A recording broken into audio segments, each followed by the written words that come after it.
So oftentimes people think, oh, PBD, you're so lucky. It must be so nice for you to live the life you're living, and especially in this day and age, there's so many complainers out there. There's so many people out there, voting in areas where obviously we're being affected right now as a country. And I didn't really start understanding politics, or even why I should even get involved in politics, or understanding where I should vote. What we didn't really care. In the military, you automatically vote a Republican. That was, I don't know why. So in this environment of capitalism and understanding politics, let's just start from there.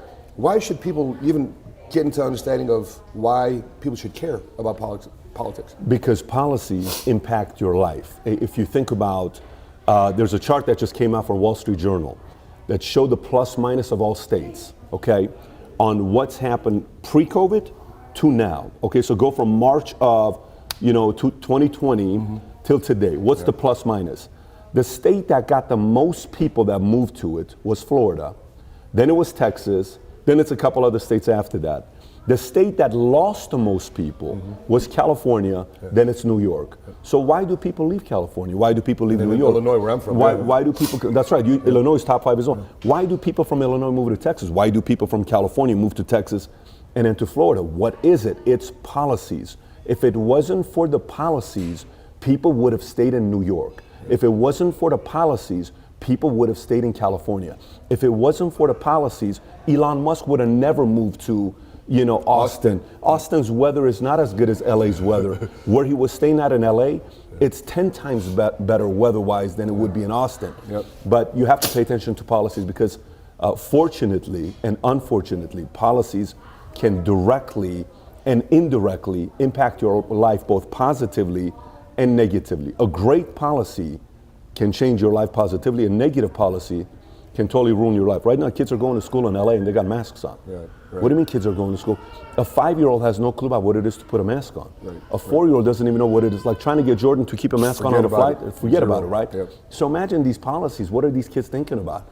So I would tell you got to pay attention to it early on, because long term it's eventually going to impact, especially if you have big plans of being a big person, like winning, making a lot of money, being successful. You have to pay attention to policies. I remember when I was younger, I always loved free things. Free stuff, give it to me, right? And if you have politicians out there saying, hey, give me free things, I'll give you this, free college, healthcare, blah, blah, blah, blah. What's the danger in saying, okay, let me vote for a candidate that's going to give me a lot of free things from the government, and the government gets to be larger and more impactful in their life? Yeah, so one of the most, if you have big dreams, okay, think about if you have big dreams. If you don't have big dreams, forget about it. If you don't have big dreams, you don't have dreams, you don't care about your dreams becoming a reality, take all the free things.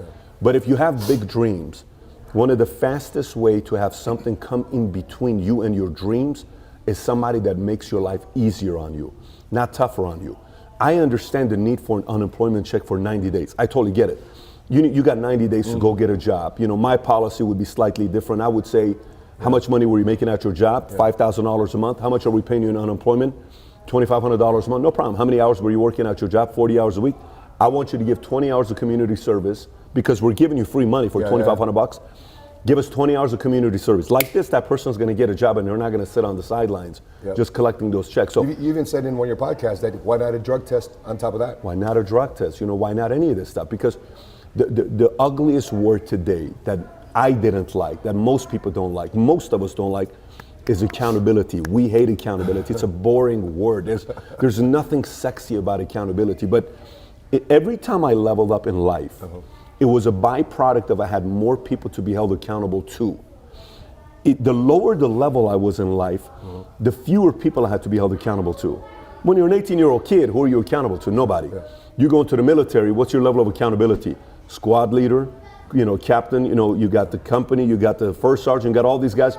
That accountability teaches you on how to deal with that. So when you come outside of a military, you're going into a business structure, you're like, okay, I can handle this. But accountability is unattractive to most, but necessary for all. And unfortunately, when you're looking at what's going on right now with all these free things being handed out, what automatically goes out the window is accountability. Here's free money with no accountability. Yeah, I'm not a fan of that.